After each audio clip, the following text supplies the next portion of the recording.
Fala, seu João Bolas! Estamos aqui para mais um vídeo desse canal. Eu que vos falo, estou aqui um pouco atrasado nessa pauta aí de tanta coisa que aconteceu nas primeiras semanas aqui de agosto, no universo da João Bolas Medicinal, que não deu tempo de ficar em dia, de publicar tudo, porque realmente tem acontecido muitas coisas no universo da João Bolas Medicinal aqui no Brasil. E acho que todo mundo aqui está esperando o vídeo sobre a decisão do STF a respeito do RE, que RE é recurso extraordinário, que vai julgar a questão da descriminalização das drogas aqui no país. Todo mundo acompanhou aí os portais, os perfis aí que divulgam informações sobre o tema no Brasil, e não se falou em outra coisa senão o voto do ministro Alexandre de Moraes na bancada do STF, trazendo argumentos aqui que surpreenderam a nação, porque basta a gente analisar que em alguns casos a gente meio que sabia como pensavam alguns ministros por algumas manifestações que eles já faziam anteriormente, né? E o que chamou bastante atenção nesse caso específico é que o nosso amigo Alexandre de Moraes meio que deu um 180. Ele sai do político do Michel Temer, o secretário, que inclusive falou que ia erradicar a cannabis na América Latina, para um ministro do STF que dá um dos votos mais completos, assim como o voto do ministro Barroso, trazendo dados cada vez mais claros sobre a questão das drogas no país e principalmente sobre a cannabis, né? Então o que se observou foi uma leitura bem atenta no que se refere à questão de porte, qual seria o grama que a pessoa poderia usar ou transportar sem que fosse considerado como traficante, e várias reflexões acerca do tema. E aí, como já teve uma galera que abordou muito bem esse tema, eu vou fazer um trecho aqui, um recorte de um dos canais que eu assisto aqui, que realmente me faz pensar bastante aí. Eu não concordo com muitas coisas que eles colocam no canal, mas provavelmente eles também não vão concordar com muitas coisas que eu coloco aqui no meu. Mas eu achei legal o recorte que eles fizeram e vou usar um recorte, um trecho, para colocar para vocês analisarem aqui junto comigo. Jovens sem instrução, pretos e pardos presos, principalmente por tráfico de entorpecentes. E a partir do momento que foram presos por tráfico de entorpecentes, acabaram sendo cooptados pelas organizações criminosas. Quando saem, eles têm que pagar o que estão devendo. E aí voltam por furto, voltam por roubo. E é um ciclo vicioso que nós acabamos criando, nós, enquanto instituições, por essa interpretação da lei que quis compensar a despenalização do usuário, puxando um naco do usuário para traficante. Qual naco? O jovem, preto, pardo, sem instrução. Nixon, num discurso famoso, onde disse que o uso abusivo de drogas seria o inimigo público número 1 dos Estados Unidos.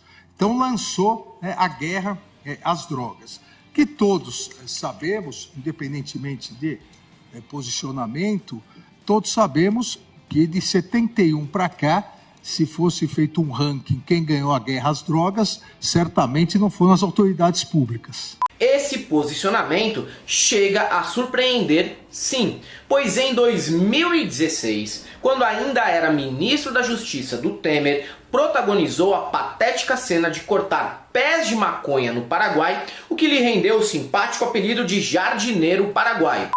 Minhas e do governo federal, determinação do presidente Michel Temer, é o combate à criminalidade transnacional.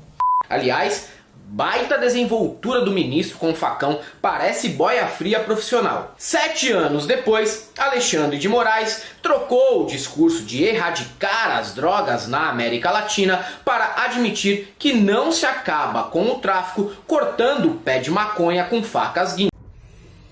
E aí, o que chamou a atenção também do pessoal foi que logo que ele encerrou o voto, o ministro Alexandre encerrou o seu voto, a Rosa Weber já começou a querer entrar na jogada para acompanhar o relator. Então, dando a entender que se o assunto fosse só cannabis, se a gente estivesse falando só sobre o precedente da droga cannabis, de que ela em tese acompanharia o voto. Então, por um pouquinho, não chegou a ficar 5-0 o voto, o julgamento. E aí, nessa questão toda, quando estava começando a se desenhar essa confirmação do posicionamento dela, nosso amigo Gilmar Mendes veio e chegou e falou o seguinte: senhores, esse RE trata não só da maconha, mas sim de outras drogas. Se a gente não enfrentar esse tema sob a perspectiva de outras drogas, a gente está meio que fugindo aqui do assunto do RE e está limitando apenas a um objeto específico da ação, que seria a descriminalização da cannabis. E as outras? Então ele meio que atravessou o voto da Rosa Weber para falar o seguinte, que ele queria mais prazo para analisar o processo sobre essa perspectiva, para aí sim ele apresentar o voto dele.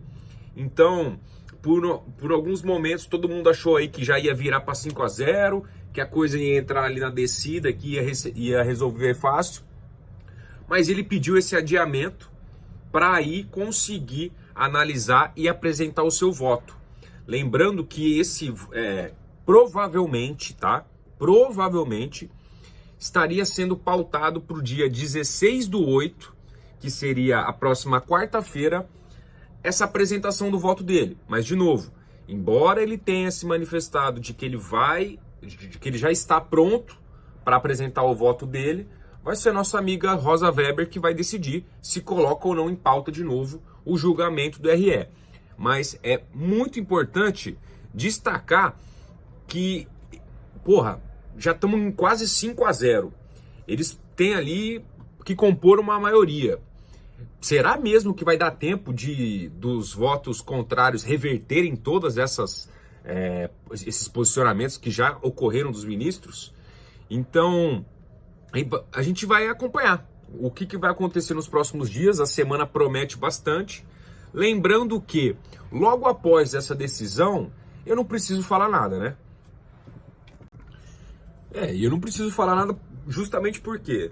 Porque a gente já sabe que está muito, mas muito, muito politizado tudo o que acontece no Brasil. E após esse posicionamento mais direto do STF, dando a entender que pode virar ali um 5-0, de repente até um 6-0 essa votação, o STF entrou em pauta. Nossa, esses ministros têm superpoderes. Por quê?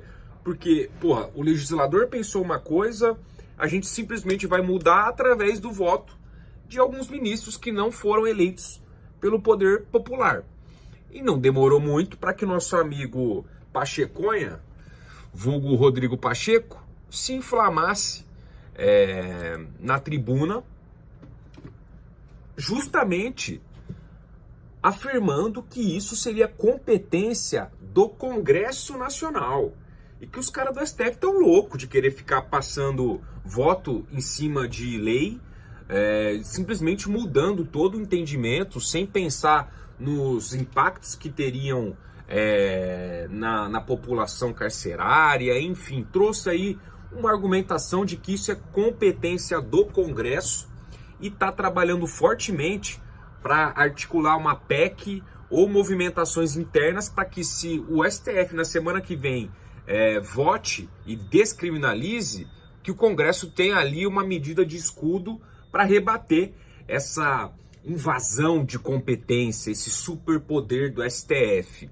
Então, a discussão Brasília está pegando fogo, principalmente em relação a como que o Congresso vai se posicionar dentro dessa perspectiva, se o STF conseguir essa maioria e votar pela descriminalização do porte de drogas aqui no Brasil. E aí, para a gente começar a encaminhar para o fim desse vídeo, que eu sei que ficou longo, mas eu fiz com muito carinho, os cortes aí, as edições não são as melhores, mas é para trazer um pouco mais aí de entretenimento para vocês também, para não ficar só esse assunto sério. E agora, eu queria saber de vocês. O que vocês acham sobre esse assunto? Vocês acham que a gente vai conseguir compor maioria no STF? Se a gente não vai, como que o Gilmar Mendes deve votar? E principalmente, o que vocês acharam sobre as quantidades que o Alexandre de Moraes trouxe no voto dele? Então, lembrando que seria ali de 20 a 60 gramas o porte, de 3 a 6 plantas. O que vocês acham sobre isso? Vocês acham que ele vai ajudar colocando critério objetivo, ou isso vai acabar, na verdade, dificultando a prática do policial, se ele vai ter que andar com balança de precisão ou não, como é que vai ser como é que serão essas abordagens novas a partir desse precedente do STF? Não se esqueça de se inscrever no canal, deixe o seu comentário com a sua opinião, o que você acha sobre esse assunto, se você está torcendo contra, a favor, se esse vídeo faz sentido para você, para que eu continue trazendo esse material, esse conteúdo para vocês, cada vez mais desmistificando esse mundo aí das jambolas medicinal. Então, mais uma vez, não se esqueça de se inscrever, dá uma curtida aí no vídeo, vai. Tô esperando, vai, curte aí. Beleza? Curtiu? Agora compartilha para alguém que você acha que possa ter interesse, que está preso aí nesse imbróglio todo. E eu vou ficando por aqui. Tchau, obrigado!